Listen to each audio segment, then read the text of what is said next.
감사합니다. 하나님의 말씀을 함께 보겠습니다. 오늘은 시편 119편 49절 50절 그리고 105절의 말씀을 보겠습니다.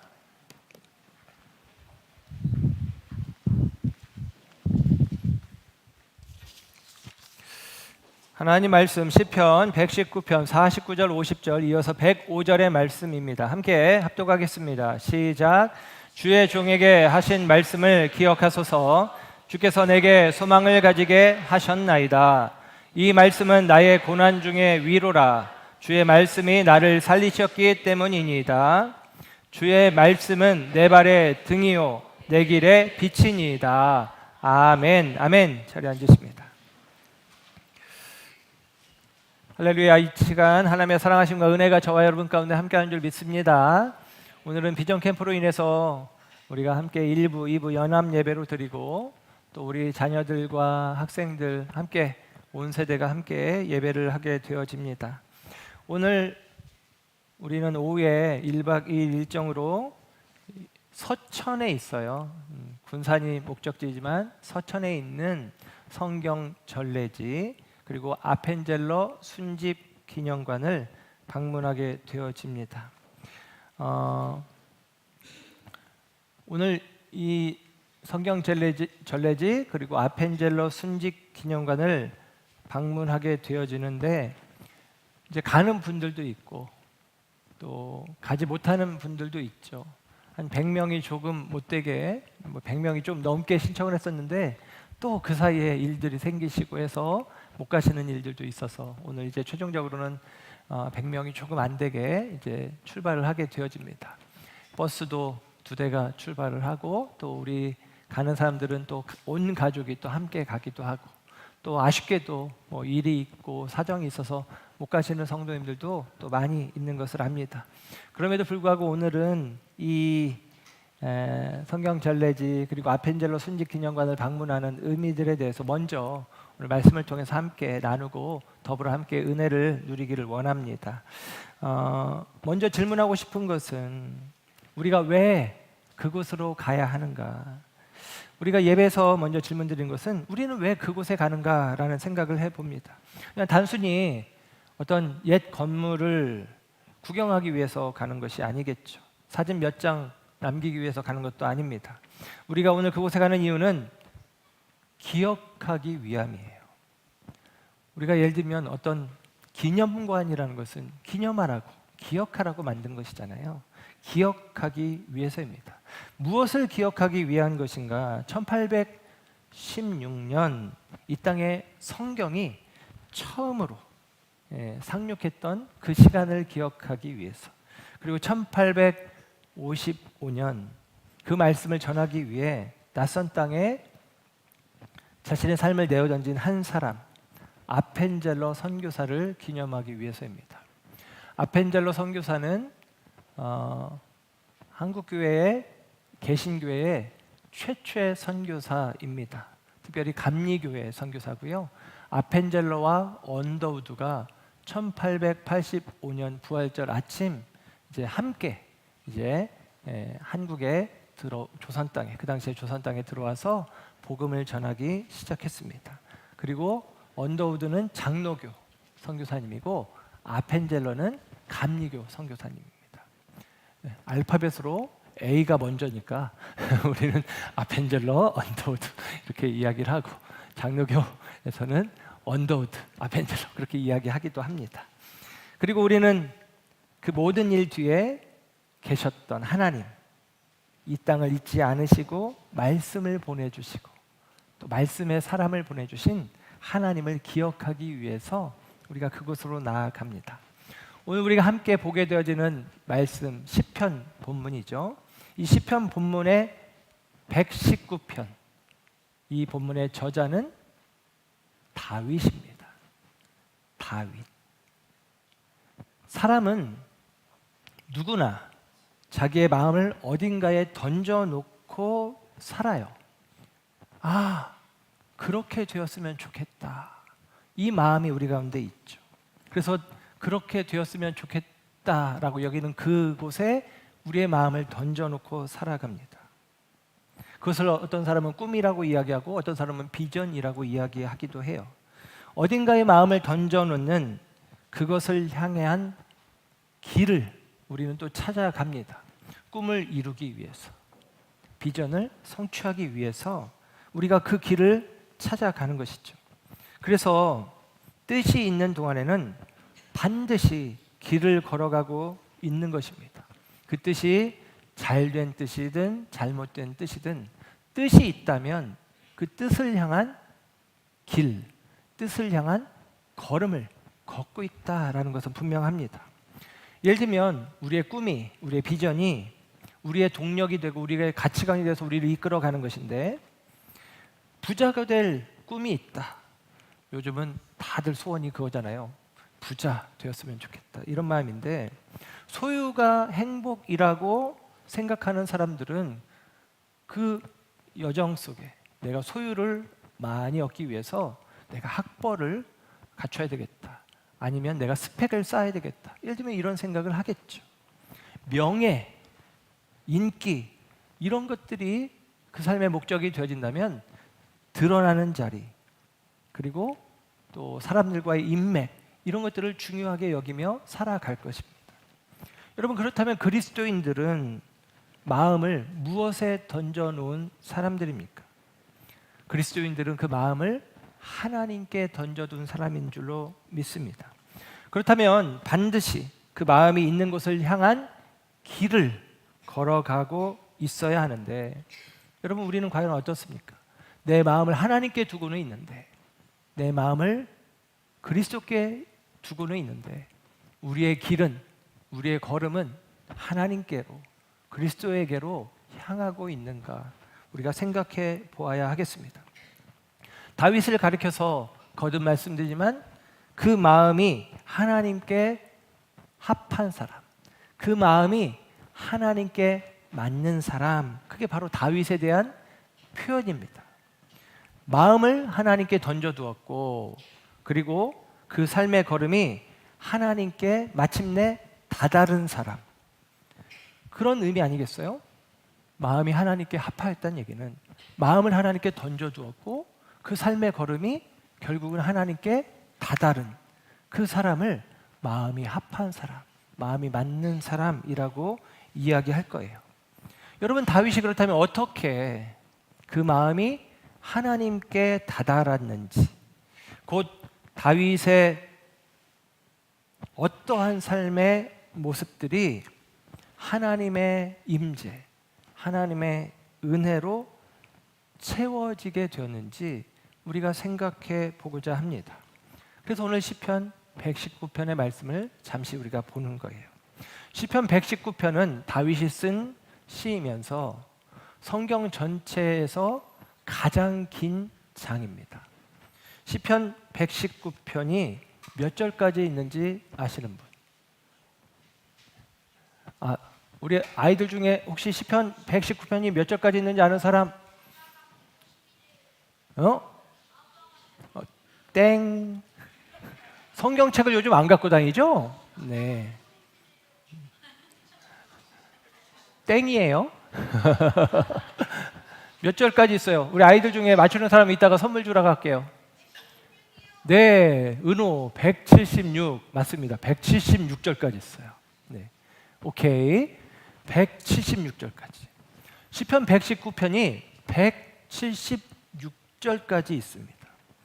그런데 이 절절이 176절의 말씀 가운데 한 7절인가를 빼고 5절인가 빼고 171절에 말씀, 법도, 증거, 율례, 계명, 판단, 이런 단어들이 가득 채워져 있어요. 그러니까 말씀으로 가득 채워진 성경이 시편 119편입니다. 그 가운데 이 시편 119편이 176절로 되어 있는데 176절을 8절씩 나눠서 22개 연으로 구성이 되어 있는데, 각 연은 이른바 히브리 알파벳으로 구성이 되어 있어요. 알렙, 베스, 김물, 달레스, 해, 와우, 자인, 그래서 타우까지 22개의 히브리 알파벳이 있는데 각 연의 첫 글자는 알파벳 순서대로 되어 있어요. 그래서 예를 들면 제가 아직도 기억하는 노래 중에 하나가 2002년도에 나와서 2004년생인 제 아들에게 많이 불러줬던 노래 중에 하나인데 이런 노래가 있어요. 1초라도 안 보이면, 이걸 아는 사람들이 있네. 그렇죠. 옛날 사람들. 2, 이렇게 초조한데. 3초는 어떻게 기다려. 4, 사랑해 너를 사랑해. 5, 오늘은 말할 거야. 6, 60억 지구에서. 7, 널 만난 건 럭키야. 8, 발딱발딱 뛰는 가슴. 9, 구해줘 오 내 사랑. 10, 10년이 가도 널 사랑해. 뭐 이렇게 끝나는 거예요. 근데 이걸 제가 아직도 기억하고 있어요. 이거 박수 받으려고 한 게 아니라 이걸 왜 기억하고 있냐? 암기하는 데 도움이 되는 거죠. 시편 119편이 알파벳 형식으로 한 알파벳 단어가 8절의 내용 가운데 한 절 한 절마다 첫 단어가 되어지는 거예요. 알레프로 시작하는 단어 8절, 그리고 베스로 생각하는 단어 8절, 그러면서 시작되는 거예요. 그리고 오늘 우리가 보게 되는 본문 49절, 50절은 자인이라고 하는 단어, 알파벳 단어로 시작이 되어집니다. 그래서 49절부터 시작되는 말씀 56절까지 자인이라고 하는 알파벳 단어로 시작되어지는데 핵심 단어는 자카르라고 하는 단어예요. 자카르라는 말은 기억하다라는 뜻이에요. 기억하다. 자카르, 기억하다.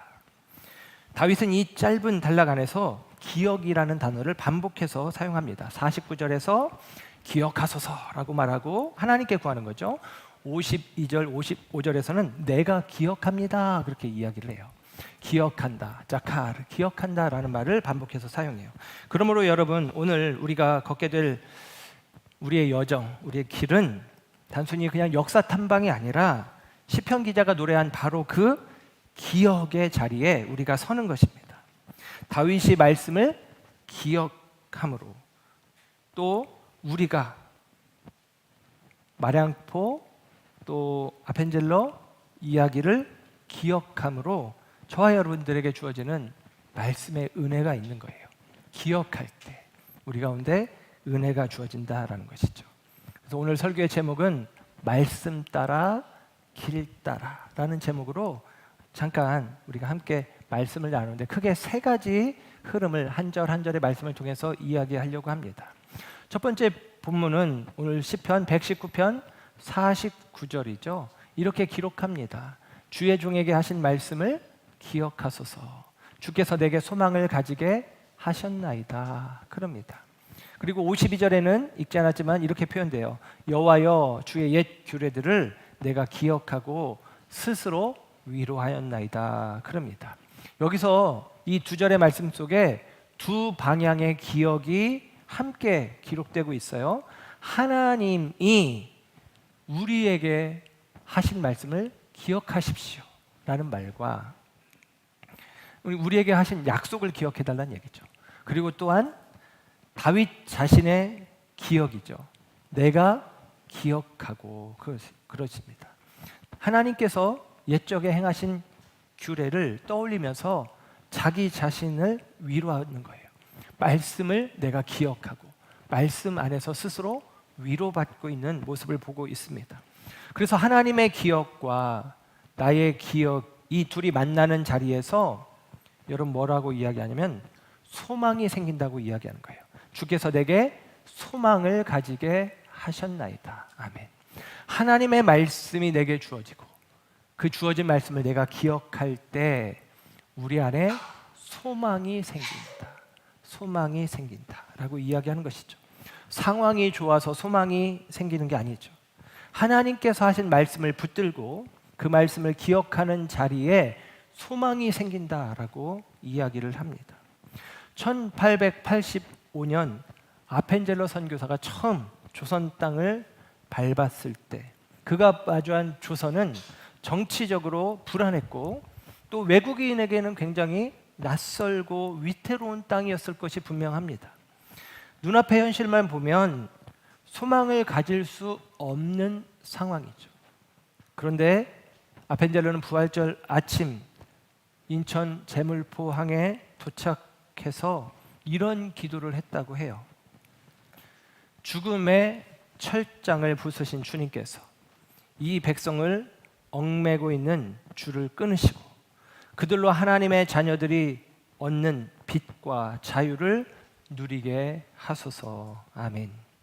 여러분, 아펜젤러는 조선의 현재를 보고 소망한 것이 아니라 하나님께서 하신 약속과 또한 하나님께서 나타내신 부활의 능력을 기억하면서 조선의 내일을 소망하고 있었다라고 하는 사실입니다. 그가 하나님이 이 땅을 잊지 않으셨음을 믿고 있었고 동시에 그 약속을 붙들고 자기 자신을 일으킨 거예요. 하나님이 이 조선 땅을 향해서도 하나님이 새롭게 하실 약속의 말씀을 주셨다.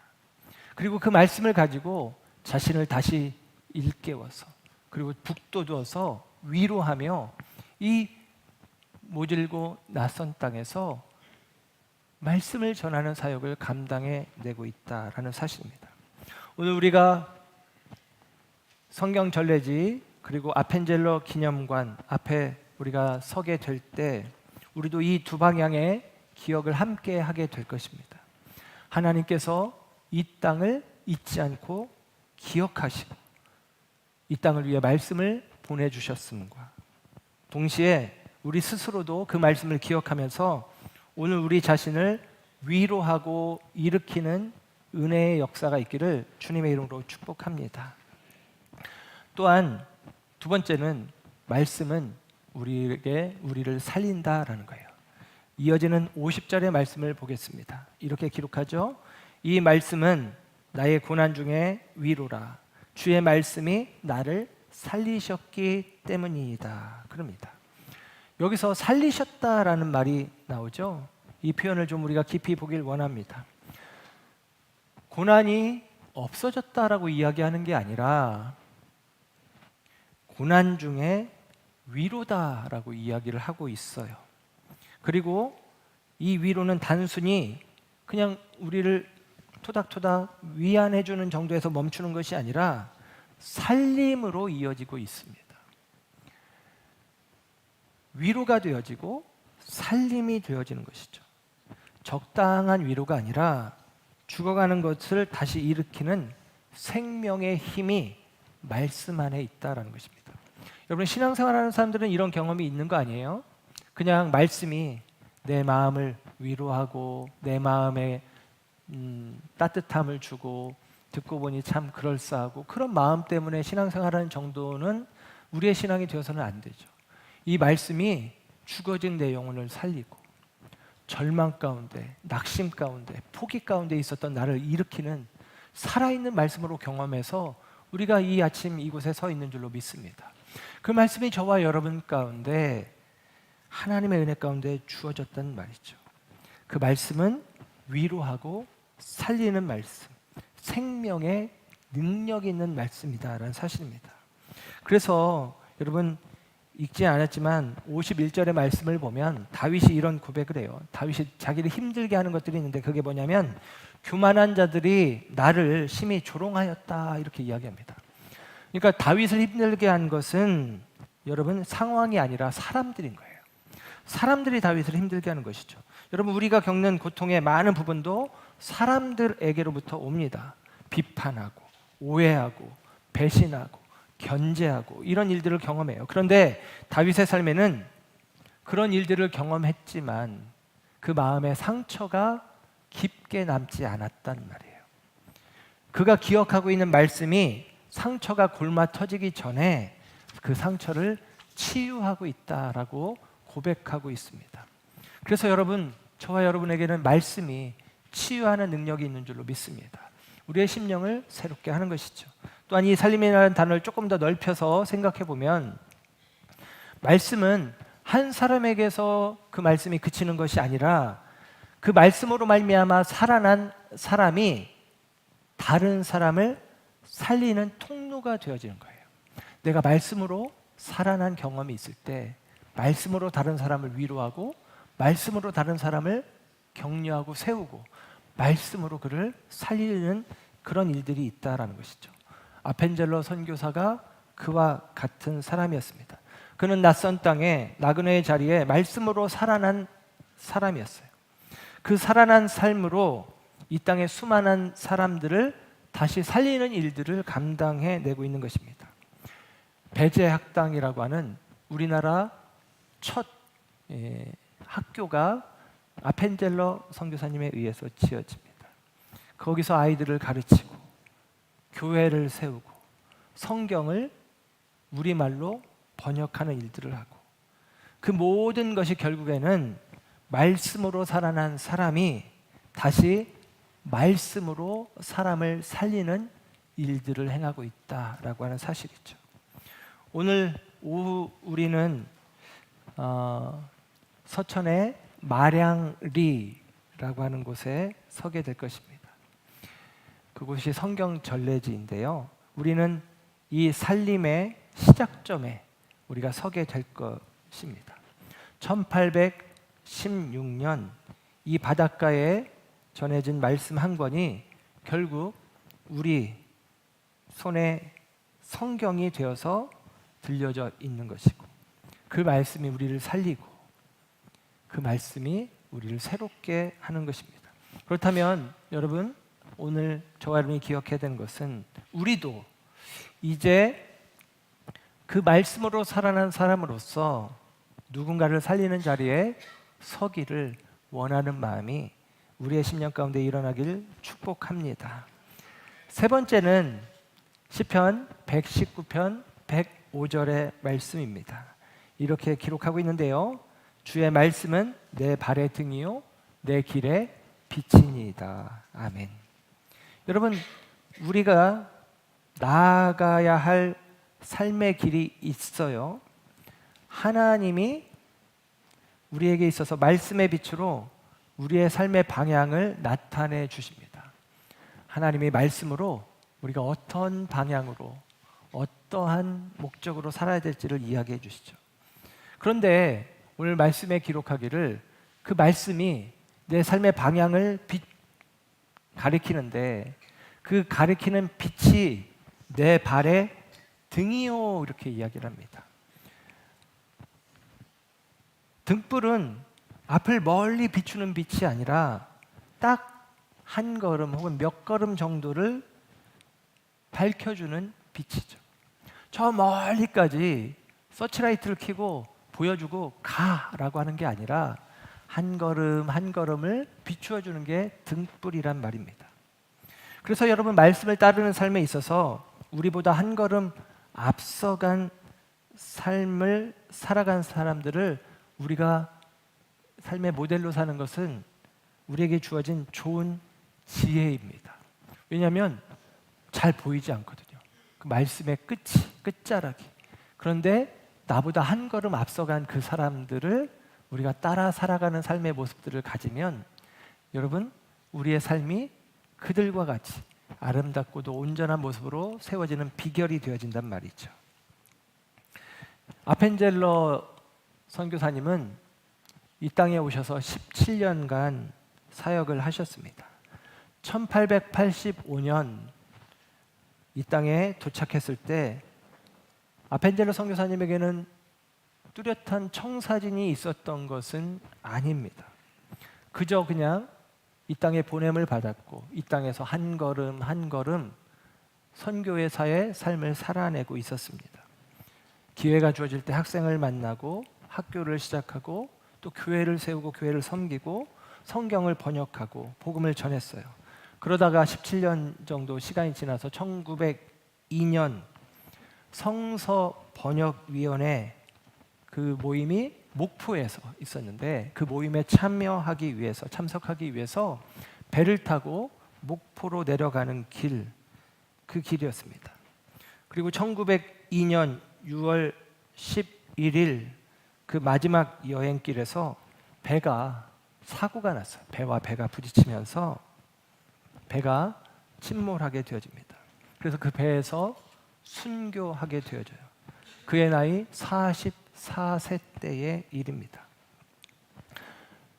그 배 사고가 특별한 하나님의 섭리라고 말하기는 어렵지만 분명한 것은 그 마지막 여행의 목적, 아펜젤러 선교사님, 아펜젤러 목사님의 마지막 여행의 목적이 성서 번역위원회에 참여하기 위해서 가던 길이었다라는 사실입니다. 기록에 의하면 아펜젤러 선교사님은 수영도 잘하고 그리고 선교사님이라고 하는 지위가 있으니까 우리식으로 표현하면 1등칸, 그러니까 위치가 좋은 곳에 있었기 때문에 얼마든지 배에서 빠져나와서 살 수 있었는데 같이 갔던 사람을 돕기 위해서 또 학생들을 구하기 위해서 배 밑으로 내려갔다가 빠져나오지 못했다, 이렇게 전해지고 있습니다. 그런데 여러분, 그분이 성서번역위원회에 참여하러 가던 길, 그러니까 여러분 마지막 순간까지 그분의 삶은 말씀을 위해 걷고 있었다라고 하는 사실이죠.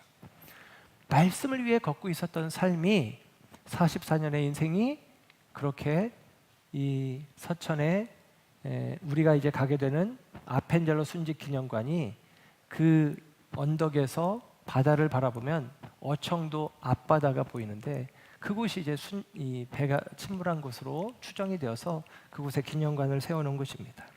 오늘 우리가 이 아펜젤러 순직기념관 앞에 서는 것은 단지 한 선교사의 죽음을 애도하기 위해서가 아니라 먼저 그 길을 걸은 사람의 발자국 위에 우리의 발자국을 포개어 놓기 위해서입니다. 먼저 우리보다 한 걸음 앞서 걸어가신 그 걸음 위에 우리의 걸음을, 우리의 발자국을 포개기 위해서 우리가 그곳으로 가고 있다라는 사실이죠. 말씀을 따르는 삶은 결국 이렇게 이어지는 거예요. 오늘 다윗이 앞선 세대의 신앙을 기억하며 그 삶을 살아내었듯이 우리도 아펜젤로와 그 이전에 이 땅에 말씀을 전한 수많은 말씀의 증인들, 그들의 삶을 기억하며 우리의 삶의 걸음을 걸어가기를 결단하는 시간들이 되어지기를 주님의 이름으로 축복합니다. 말씀이 아펜젤러에게 길을 보여주었고 그는 그 길이 어디까지 이어질지 다 알지 못했지만 자신에게 주어진 빛을 따라, 등불과 같은 그 빛을 따라 한 걸음 한 걸음 걸어가고 있었다라는 사실입니다. 그리고 오늘 우리도 그 길 위에 서 있습니다. 어디까지일지 모르지만 한 걸음 한 걸음 그 길을 따라가는 우리가 되기를 축복합니다. 여러분에게 이렇게 질문해 보고 싶어요. 1816년에 성경이 마량리에 도착했고 1885년에 아펜젤러가 그 말씀을 따라 이 땅에 왔습니다. 그리고 오늘 우리도 그 발자국을 기억하러 갈 거예요. 그렇다면 우리는 그 다음 발자국을 어디에 남겨야 할까요? 어디에 남겨야 할까요? 우리의 삶의 자리, 학생이면 학교에, 그리고 직장인이라면 그 직장에, 또 우리 가정에, 내 옆에 있는 친구에게, 또 다음 세대를 향해서 우리가 이 걸음들을, 발자국들을 남겨야 된다고 생각합니다. 오늘 우리는 이 시편 119편의 말씀을 통해서 이 세 가지 흐름에 대해서 함께 이야기를 나누었습니다. 오늘 우리가 걸을 그 길의 의미를 미리 짚어보는 것이죠. 다시 정리해서 말씀드리면 시편 119편 49절과 52절의 말씀을 통해서 기억은 소망이 된다라는 사실을 마음에 새깁니다. 하나님이 이 땅을 기억하시고 또 우리가 그 말씀을 기억하는 자리에서 소망이 생긴다라고 하는 사실이죠. 그리고 50절을 통해서 말씀은 우리를 살린다라는 것입니다. 말씀으로 살아난 사람은 나아가서 다른 사람을 살리는 통로로서 살아가게 되어질 것입니다. 그리고 105절 말씀을 통해서 말씀을 따르는 삶은 먼저 그 길을 걸은 다른 이의 삶을 따라가는 삶이기도 하다라는 사실입니다.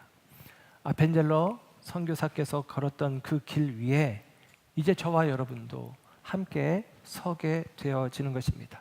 우리 교회 올해 표어는, 올해는 계속 이 표어를 강조해서 여러분에게 말씀드리죠. 말씀도 표어와 연결시켜서 계속 우리가 생각하고 있습니다. 올해 우리에게 주어진 표어는 하나님께 조준하고 조율된 삶이라는 표어죠. 오늘 본문이 말하는 것도 결국은 같은 방향이라고 생각을 합니다.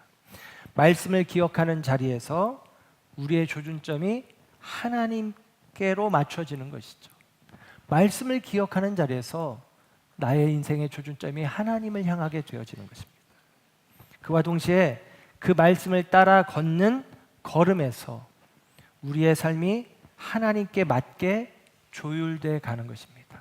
한 걸음 한 걸음 하나님께 맞게, 하나님의 뜻에 맞게, 하나님께서 나를 택하시고 나를 향하신 하나님의 뜻에 맞게 조율되어져 가는 것이죠.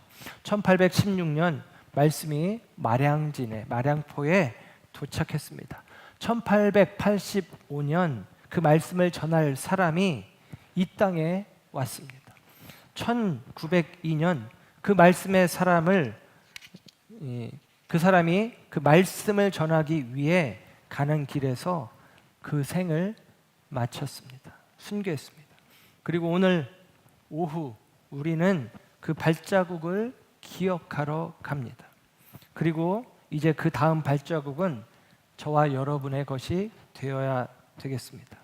우리가 함께 가는 길에서 여러분 기억이 소망이 되고, 소망이 살림이 되고, 살림이 다음 세대를 향한 걸음이 되어지기를 주님의 이름으로 축복합니다. 우리가 먼저 그 길을 걸을 우리보다 앞서 그 길을 걸은 이들의 발자국, 그 위에 오늘 우리의 발자국을 포개어 놓는 과정들이 우리의 마음 가운데 있어지기를 축복합니다. 우리는 내일의 길을 다 알지 못해요. 그러나 여러분, 오늘 우리 발 앞을 비추는 말씀을 우리는 가지고 있습니다. 그러므로 여러분, 말씀을 따라, 그리고 먼저 길을 걸은 이들의 삶을 따라 오늘 한 걸음을 저와 여러분들이 걸어가시기를 축복합니다.